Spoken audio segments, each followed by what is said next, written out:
When we traveled to Scotland 4 years ago and contracted COVID, we were unable to complete our vacation as planned, so we decided to return.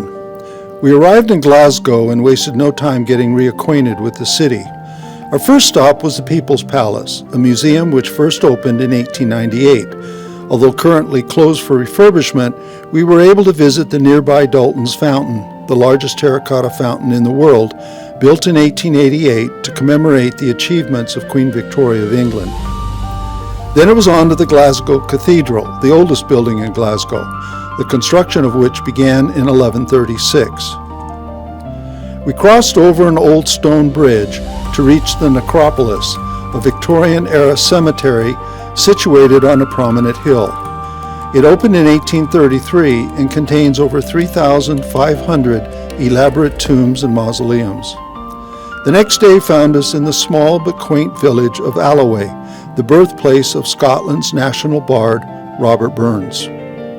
He was born here in 1759 in a cottage built by his father.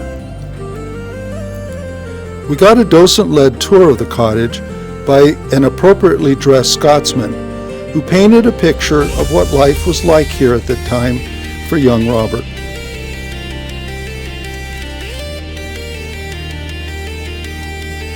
Our last evening in Glasgow was spent having dinner with a local family. This gave us an opportunity to learn more about their life here.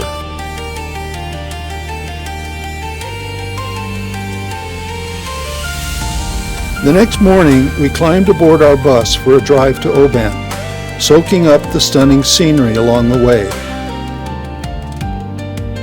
We paused for the obligatory tourist picture at Loch Ness, but sadly Nessie did not make an appearance. Elsa won the contest for the best Nessie representation. Her reward? A Spurtle. Look it up. We did take a leisurely stroll in the woods along the Loch Lomond ferry trail, encountering a variety of whimsical figures.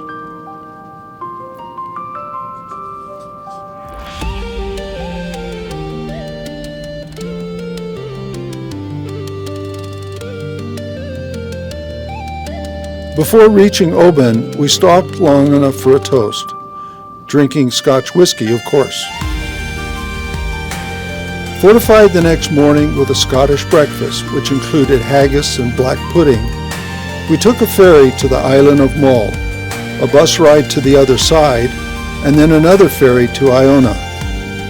What makes the island of Iona special is that it is celebrated as the birthplace of Christianity in Scotland. The Iona Abbey was founded by St. Columba in 563. Although only 170 residents live on Iona, the throng of tourists who visit here can make the population seem much greater.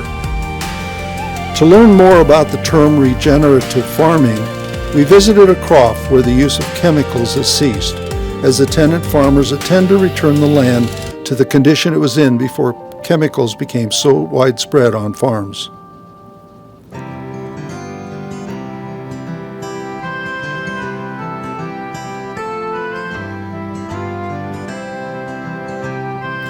After a delicious lunch consumed outside under cooperating weather, we returned to Oban, where we wandered up into the hills for a short walk, passing by carpets of the ubiquitous and striking bluebell flowers.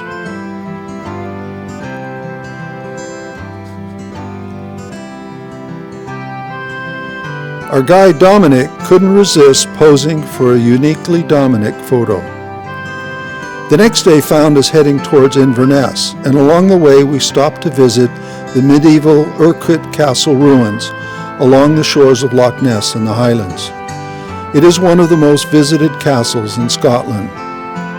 Our hotel in Inverness sat along the picturesque River Ness, providing relaxing views by which to wake up to in the morning. We spent a few hours at the Culloden battlefield, where the last major battle contested on mainland British soil was fought in 1746.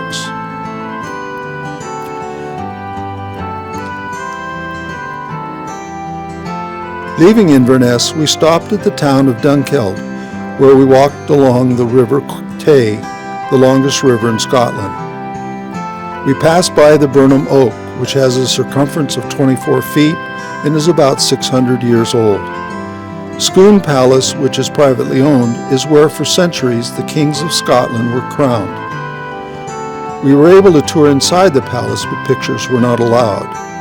Nearby was the Scone Chapel, and we walked around the grounds and gardens where the rhododendrons were in full bloom.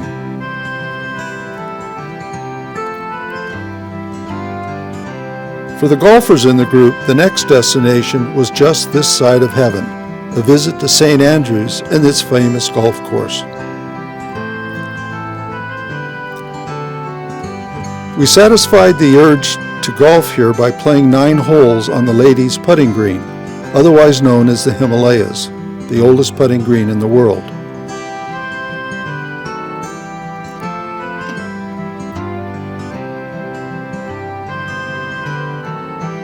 Oh, so close.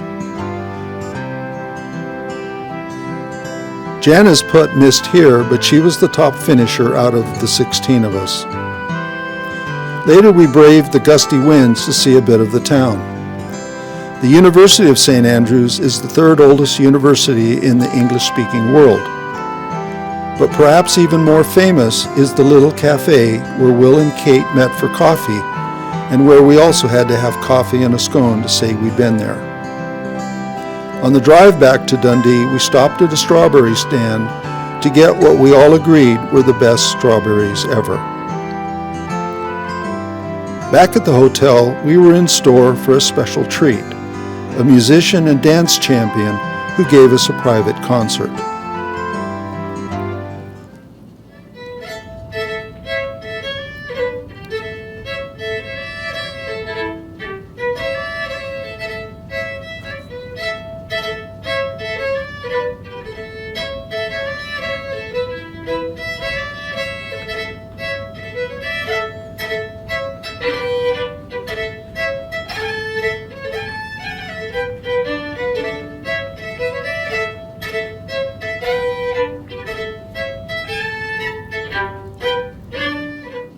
Then it was on to Edinburgh, the capital of Scotland.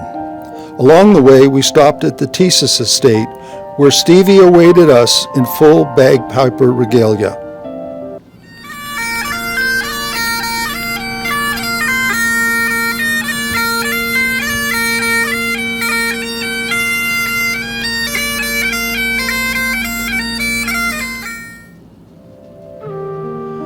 We were then treated to a comprehensive session in the art of bagpipe playing. A personal lesson served to drive home just how difficult it is to actually play a bagpipe. That was followed by another short recital.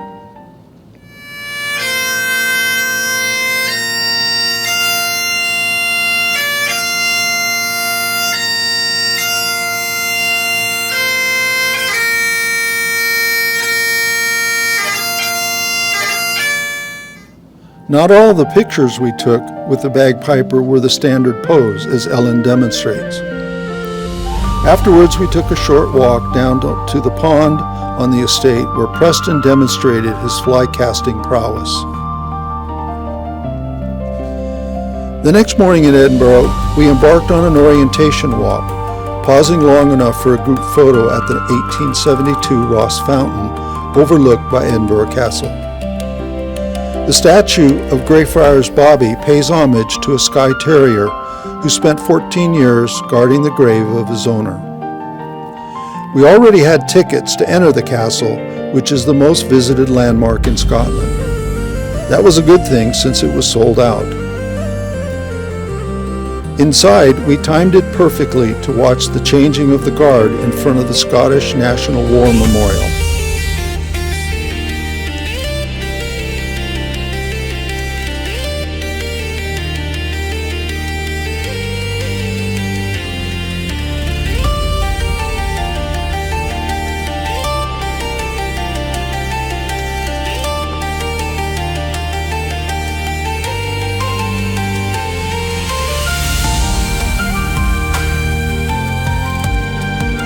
The Royal Mile is a street that leads from Edinburgh Castle to the Palace of Holyrood House.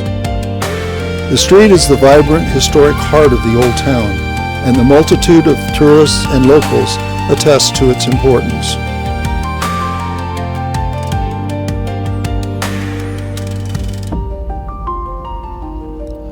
The next morning, we caught a tram down to the port for a visit aboard the Royal Yacht Britannia, which was in service from 1954 until 1997. It had a crew of 271, and the yacht could accommodate up to 250 guests. It was essentially a floating palace.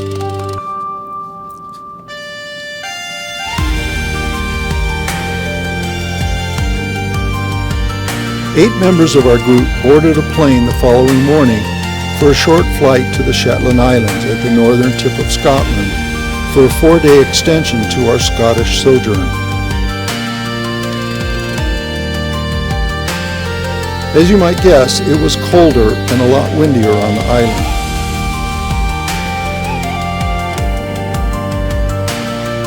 We visited one of the crofts where the tenant farmer explained the inner workings of daily life on the farm.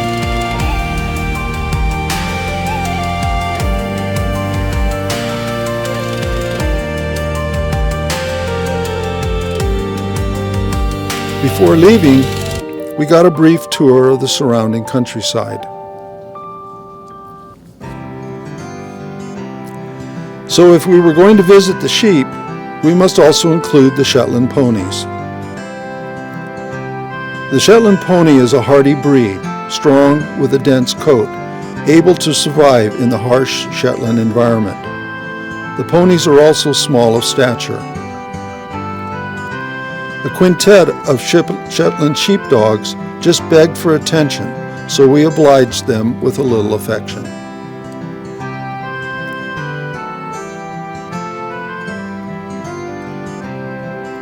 We were not far from the prehistoric archaeological site known as Harleshof, containing the remains of several thousands of years of human occupation, making it a microcosm of Shetland history. That evening found us at a local pub, soaking up some of the lively local music.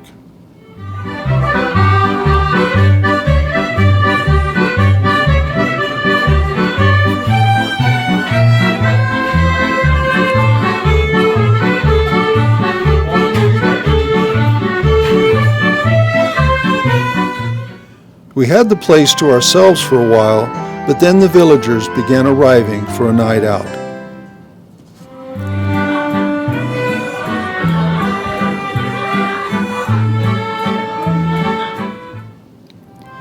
A drive to the rugged landscape of Sunberg Head and a 2-hour walk offered panoramic views which even the foggy conditions could not obscure.